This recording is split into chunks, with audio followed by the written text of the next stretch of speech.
2001 saw the release of the Oscar-winning animated movie Shrek, followed shortly after by its slightly less award-winning sequel, Shrek 2. With it came a massive shift in children's media, and lots of companies trying to take that self-aware style and make it their own. A few famously terrible examples are the two Happily Never After movies and the Unstable Fables trilogy. The most famous is definitely the Disney movie Enchanted. Now, it's important to set the stage before we go in. Shrek didn't just create a trend, it changed media as a whole. People still talk about Shrek now, and the last Shrek movie came out in 2010. A sequel to a spin-off of Shrek 4 got nominated for Best Animated Picture and destroyed the box office 11 years after the movie it was a sequel to. All of this just adds up to make Shrek the most culturally important thing to happen in 2001. But this isn't a video about Shrek. This is a video about Hoodwinked.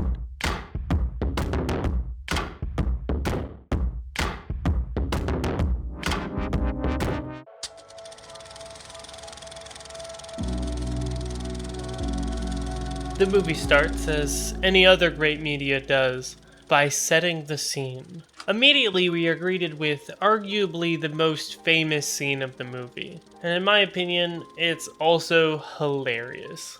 This is genuinely one of my favorite movie openings of all time, because it so perfectly takes everything that you know and expect from popular culture and builds off of those expectations.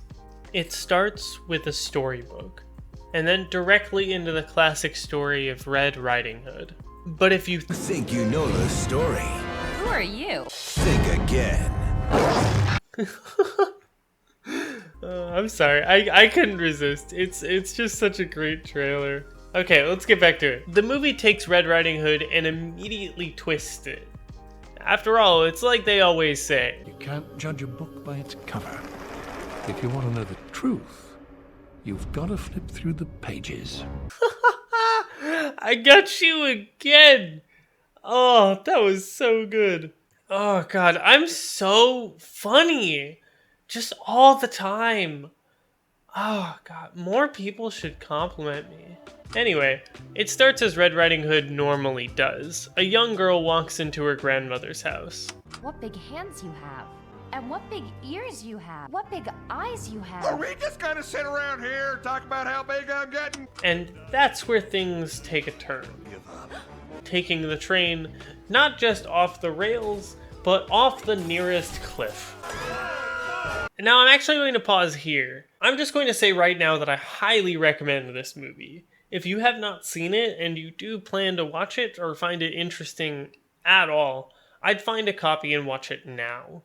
This video will be here when you get back, no worries. Everyone else can keep watching though. There's something worth noticing right away in this first scene. While there are goofs or gags to keep things interesting, it's definitely not the main attraction of the scene. Pretty much every joke that's there is just straight out of the script from Red Riding Hood. Ah, Granny, what bad breath you have. And honestly, the fact that they fit the characters so well too makes them funnier than they have any right to be. But the focus definitely isn't on them. It's on the characters. Which is how the whole movie is, actually. That's because, unlike Shrek, Hoodwinked isn't really a comedy. It's a mystery.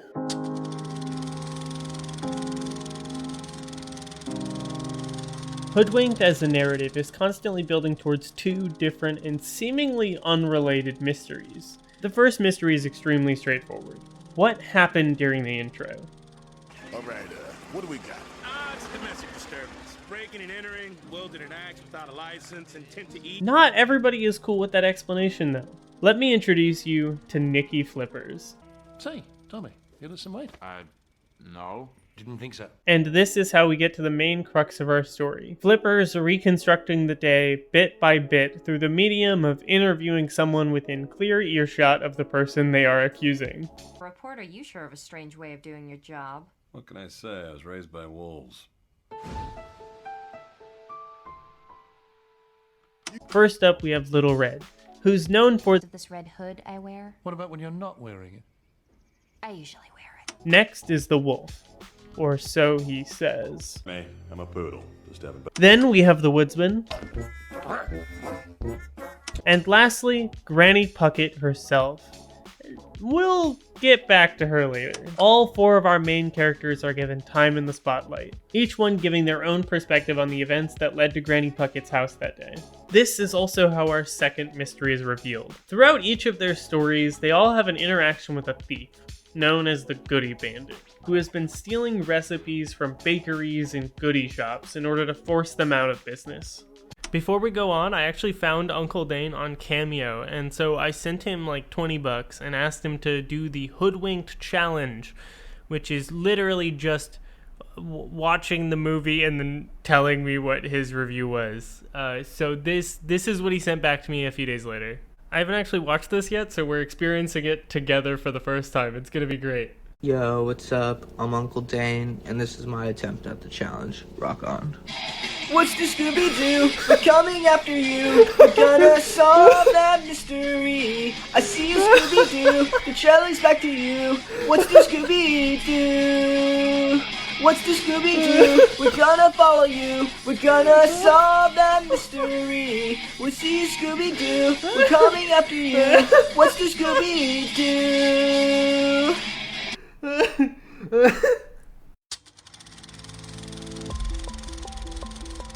In 1950, the movie Rashomon hit Japan like an atom bomb. It was one of the top-earning films of the year and became the director's first international hit film. It has since ranked as one of the best movies of all time in multiple polls, and even spawned the Rashomon effect. According to the internet's top source, the Rashomon effect is a storytelling and writing method in cinema in which an event is given contradictory interpretations or descriptions by the individuals involved, thereby providing different perspectives and point of views of the same incident. In the movie Rashomon, and most uses of the effect it spawned, there comes an aspect of unreliable narrator, where you can't actually be certain that the person telling the story is telling the truth. That's not what happens here. Everyone here is telling the truth, and they are telling everything factually. I actually find it incredibly interesting the things that people choose to mention, or the things that they completely omit. With all of that in mind, we have another topic to discuss.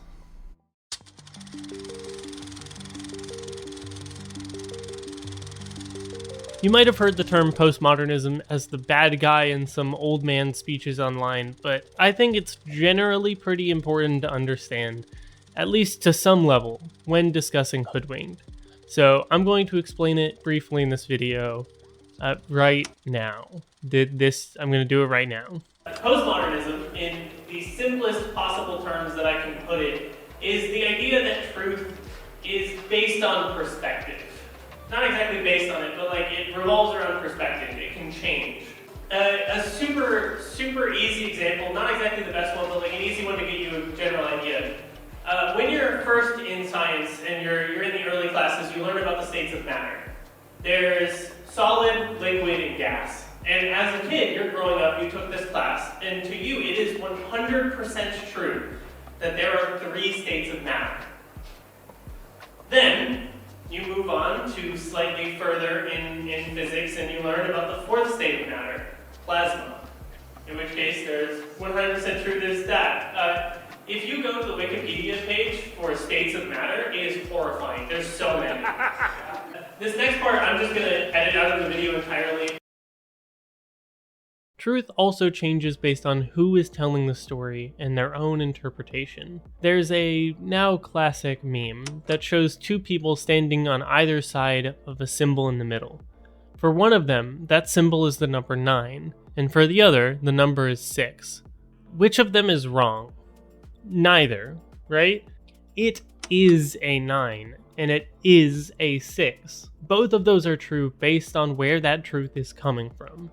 Which is somewhat a problem with modernism, which is a philosophy around finding the absolute truth in life that postmodernism attempts to solve. Because if you go into a fully modernist way of looking at things, generally you're going to end up with the one being right being the person with either the loudest microphone or the most money. Now, that is all extremely brief and trimmed down, but we'll come back to it later in the video, I promise. Either way, Rashomon and Hoodwinked are postmodern works of art, and they both seek to explore those ideas. In a situation with multiple, often competing viewpoints, what is truth? To showcase this, I'm going to recount a small moment from the movie that I find interesting, and I'm going to do it from 3 different perspectives: Little Red, the Wolf, and the Woodsman.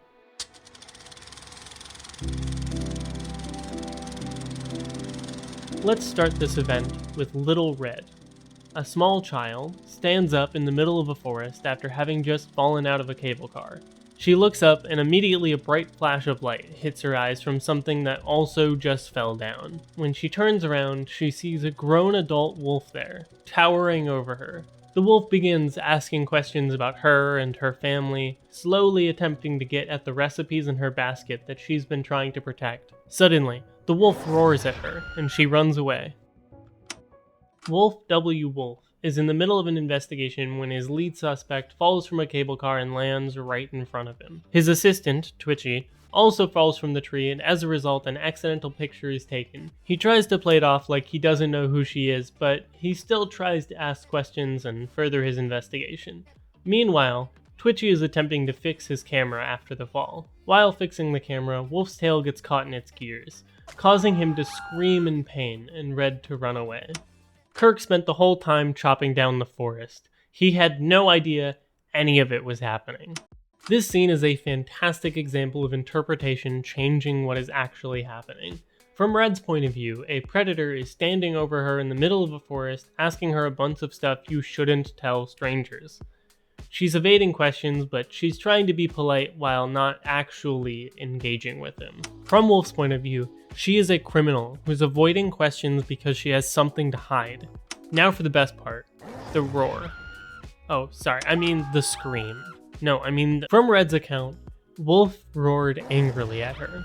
Wolf, however, claims that he screamed in pain. Even as you're watching the movie, the scream itself changes. How you interpret the events changes what those events are. Kirk still had nothing to do with it, and he's never really had a single thought in his life. I don't know why you brought him up in the first place.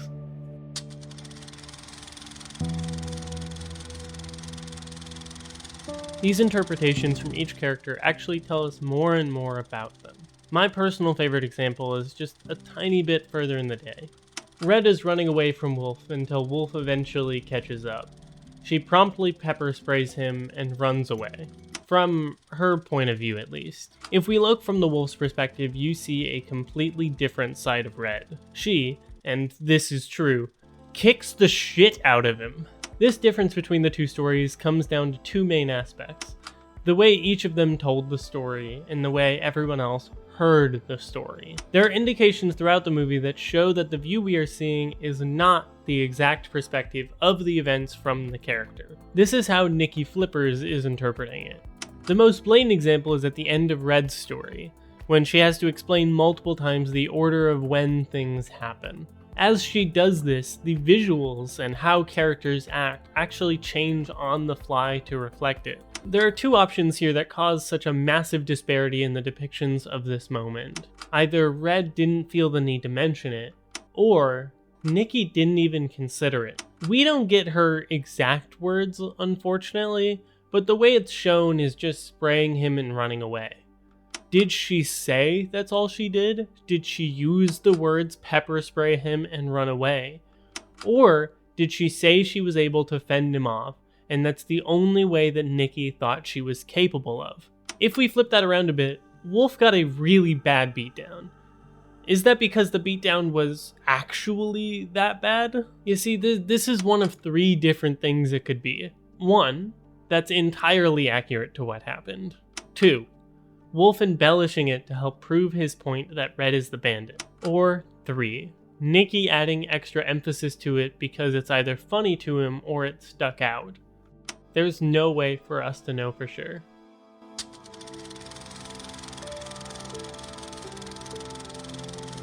The music in Hoodwinked is really good, which is a bit expected given the talent behind it.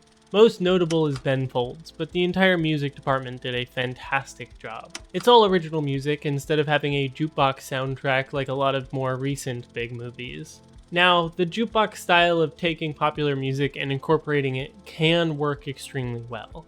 Like Guardians of the Galaxy, that's a good example of a jukebox style thing done correctly. An example of it being done wrong is the movie Suicide Squad, but I'm like 90% sure that's a government psyop, like Taylor Swift or vegetables.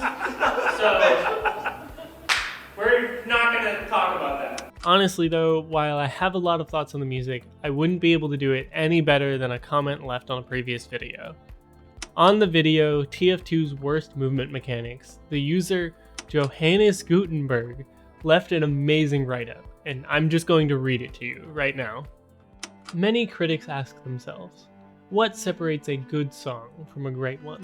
I'm here today to tell you what category Tree Critters from the movie Hoodwinked falls into, but first we must fully understand it. The song introduces deep and convoluted metaphors that are hard to catch on your first listen. One of the most important lines in the song is, "You can take the critter out of the tree, but you can't take the tree out of the tree critter's needs." This long and convoluted metaphor signifies that the song has a deeper meaning, a purpose. In that line, the tree critters are meant to represent oppressed people, and the tree is supposed to represent society. You are able to take out and cast away those oppressed people from society, but in doing so, you are pushing them away and making them feel more cast out. This song explores the means of people too afraid to show themselves to others in fear that they will be cast out by those who don't share those same views. Starting with the semi-heavy metal rock at the beginning, transitioning to a mellow, soothing portion, and then back to the semi-heavy metal, ties directly into that previous theme. The middle mellow portion is supposed to represent when these disclosed people are cut off from contact with the outside world. But the truth is, the beginning and end are a symbol of what society actually is when people are removed from outside contact. The minority keep the social system woven together and balanced, so that the pyramid doesn't collapse in on itself. I'm a firm believer that Tree Critters is meant to show that everybody has a place in this world, and that when everyone is brought together, then, and only then, will we have peace with each other. All in all, a song that dives deep into these deep and difficult themes must be classified as not only a great, but a fantastic song. This song alone makes watching this true cinematic classic worth it. Thank you for your attention, and I hope you find the song and movie just as enthralling as I did. Just as a warning, I'm going to lose people here, and I know that. I find the art of storytelling immensely interesting in how much it tells you about the people who created it. Children's media especially, since they're often taking very large concepts and breaking them down into small, easily understood chunks for children to be able to follow along. However, a large amount of people believe that it isn't worth digging into this media, or simply don't want to talk about the topics I'm about to talk about. So, I guess trigger warning for these topics. This video has chapters, so if you want to skip this, you can go ahead directly to the chapter labeled Hoodwinked 2.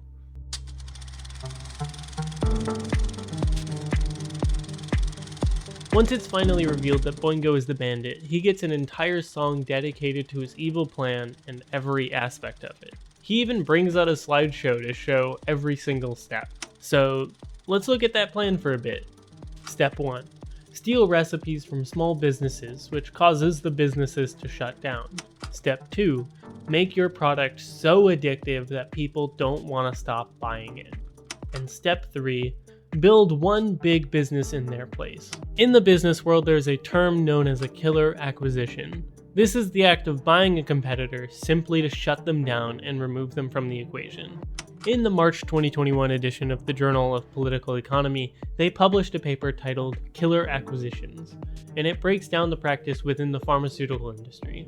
Using pharmaceutical industry data, we show that acquired drug projects are less likely to be developed when they overlap with the acquirer's existing product portfolio, especially when the acquirer's market power is large because of weak competition or distant patent expiration. Conservative estimates indicate that 5.3% to 7.4% of acquisitions in our sample are killer acquisitions. These acquisitions disproportionately occur just below thresholds for antitrust scrutiny.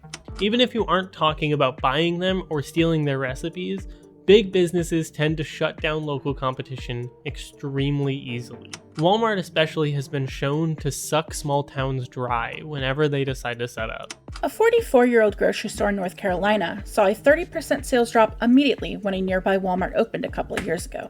Whenever the mom and pop supermarket cut prices, the Walmart would match or undercut them. The store finally succumbed to the inevitable last October, closing up entirely. There are quite a lot of people that would advocate for pure, unregulated capitalism, and might even use this as a positive example. After all, when you look at the face of it, the competition showing up did make the local shop cut prices. However, cutting prices didn't help the local store. Walmart can just match them and handle the profit loss, while the local store simply cannot afford to. And of course, as soon as that local store is gone, Walmart can raise its prices right back up to where they were before, or even higher. That isn't healthy competition. That's drowning your opponent and letting the local population watch. As for the last step, you don't even need to look outside of the realm of this channel to find examples. Video games have been flooded with gambling mechanics and loot boxes for years now.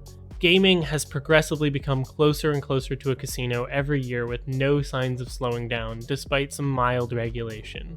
Social media, including YouTube, is also designed to keep you hooked as long as possible. Just look at one of the largest creators on the platform, Mr. Beast. His editing style is entirely designed to maximize every sense you have, and he's taken over the entire platform. If you have control over what people are addicted to, addiction is extremely profitable. The only thing that Boingo is doing wrong here is the stealing. If he would have just skipped the stealing part, he could have done the entire rest of the plan easily, and nobody could have stopped him.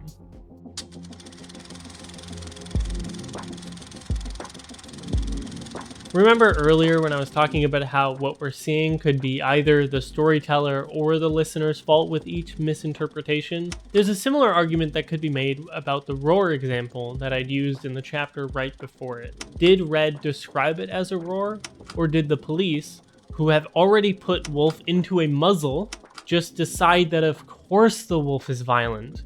All wolves are violent. That may feel like a bit of a stretch, but let's talk about the police in Hoodwinked. Repeatedly, we are shown the police jumping to conclusions with no investigative work, eating evidence, falling asleep on the job, wrongfully arresting random people, and literally putting a man into a muzzle.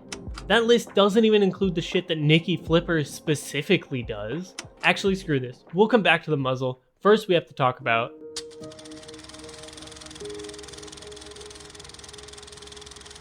Nikki Flippers is a racist.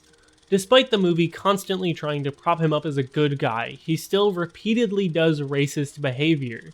The easiest one to point out is his constant racist jokes towards his fellow policemen. But that isn't just him making those. In Hoodwinked 2017, a high school level remake of the entire movie scene for scene, characters even point out some of the blatant racism happening because it's so bad. That's racist! Unfortunately, not enough. But that's beside the point. We'll loop back to that further in the video. Let's talk about the dynamics of animal movies real quick. There are generally two forms of animal movies. One where the animal aspects are extremely important to the character, like Zootopia, or the ones where the animal aspects are purely stylistic and they don't really mean anything, like Robin Hood. In the former, the animal parts are formative to their identity and matter a lot to the characters and the story. In the latter, the animal aspects are almost entirely just for the audience. If they were people, the story wouldn't change at all. Hoodwinked tries to do a bit of both, but I definitely argue that it falls into the former. The identities of each character and how people see them because of it matters to the story. Let's be real. Would Boingo have gotten as far as he did if he weren't a cute little bunny rabbit? If Wolf was the bandit, would he have been able to get this far without being suspected? Then there's Nikki Flippers, who is a frog cop that makes racist jokes about literally every single one of his coworkers. He tells the bear that he woke up on the wrong side of the cave. He comments rudely about a pig's weight. Now that we know that the animal characteristics are real and matter to the story, those racist jokes seem to change a bit, don't they? He's just making jokes about things they can't change about themselves. Haha, pig fat. Thanks, Nikki, for that lovely insight. And most notably, not even on the joke side, you know, like Pluto in the Mickey Mouse universe, there's Goofy, he's a dog, he can talk, and then there's Pluto, who's just a fucking dog. Nikki Flippers has a pet dog. He's a guy on a leash, and he does work for him. He takes notes during the investigation. He is keeping a slave. This movie is propping up a slave owner. I didn't notice this as a kid, but that's fucked up. That's fuck that guy.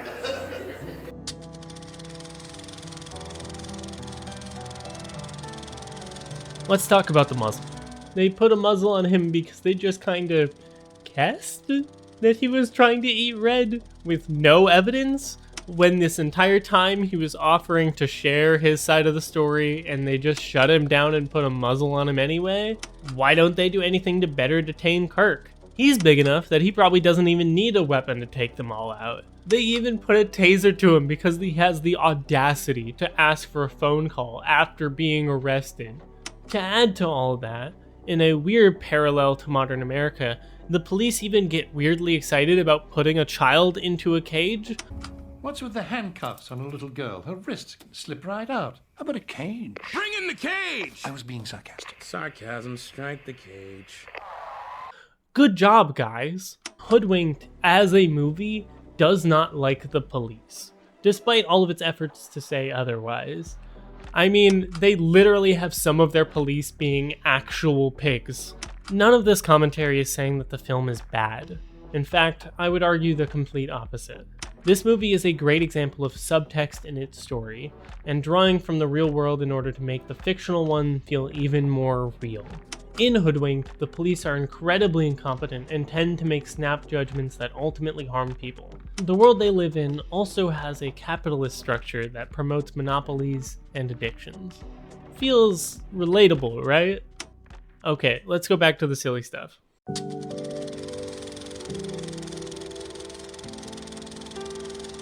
Unfortunately, despite the tease at the end of the movie, Hoodwinked never got a sequel. So I decided to make a plot for my own theoretical sequel. This idea was originally posted over on Lemmy in a community I moderate called Granny Puckett's House. I think it would be a good story to show a more coming-of-age side to Red. In the original, she is still just a delivery girl at the end of the movie, despite the many changes to her character throughout the film. Granny Puckett could be growing too old to do extreme sports and realizes she needs Red to carry on the family business. Despite her heritage, Reg is mostly just the extreme sports side of her grandmother, and struggles to contain herself long enough to be able to do something as gentle and precise as baking. Meanwhile, Wolf and Twitchy are chasing a new story. The trees are vanishing. This leads them down an increasingly dangerous rabbit hole, and eventually, to the happy yodelers. The twist at the end of the movie is that Kirk was faking his personality this whole time, and he's actually a mastermind that's testing the forest creatures so he can chop it down and start a logging business. The acting role in the first film was just an excuse to be able to act like a woodsman. Even without the callback, he planned on continuing to pretend to be a woodsman under the guise of future acting work. Now, that's just my own interpretation of things, but I'm definitely not the first person to ever bother taking a spin on hoodwinked storytelling.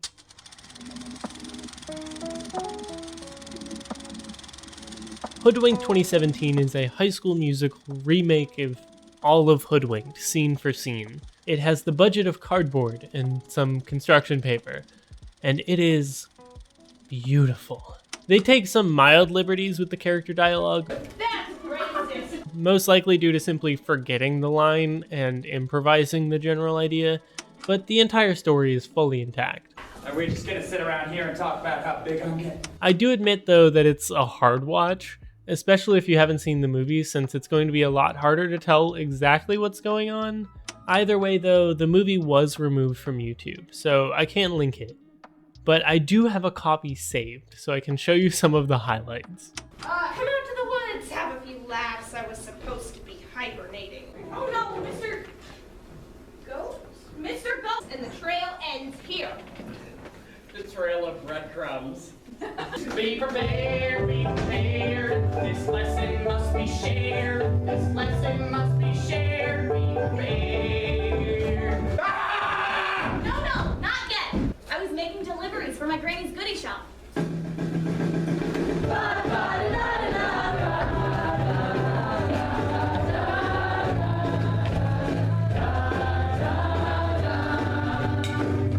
Here's a story I...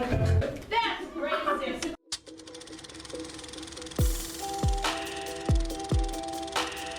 We've talked a lot about stereotypes and the ways that people in the world of Hoodwinked use and play around with those stereotypes.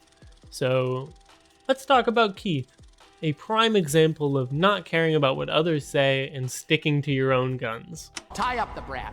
Lisa, hold the book. Vincent, get the truck. And Keith, darn it, change your name, please. That's not scary, and I'm embarrassed to say it. Boris, try that. Keith, you know? Oh, watch out for Keith. And there we go. That's pretty much it, to be honest. There's not a lot to go on there. He has like, I don't think he has a single acting line. I don't think he says a single thing. Good job, Keith. You did it.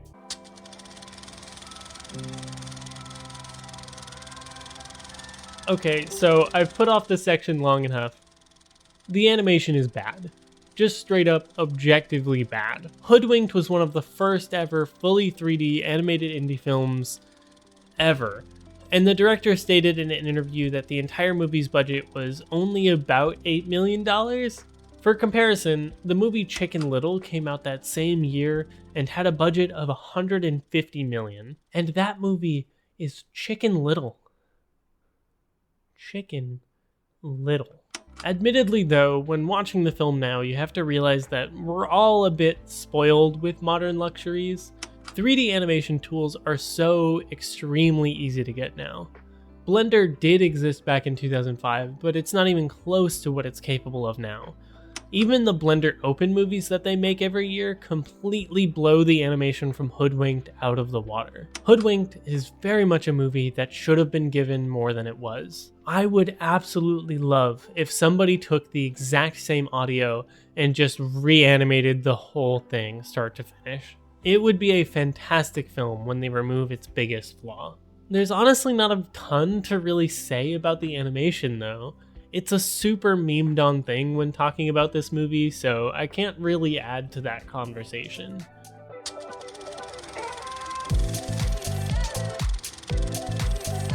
So far, we've touched on a lot of topics throughout the movie, not only breaking down the story and how it's told, but delving into the characters and the problems within the universe and so on and so forth.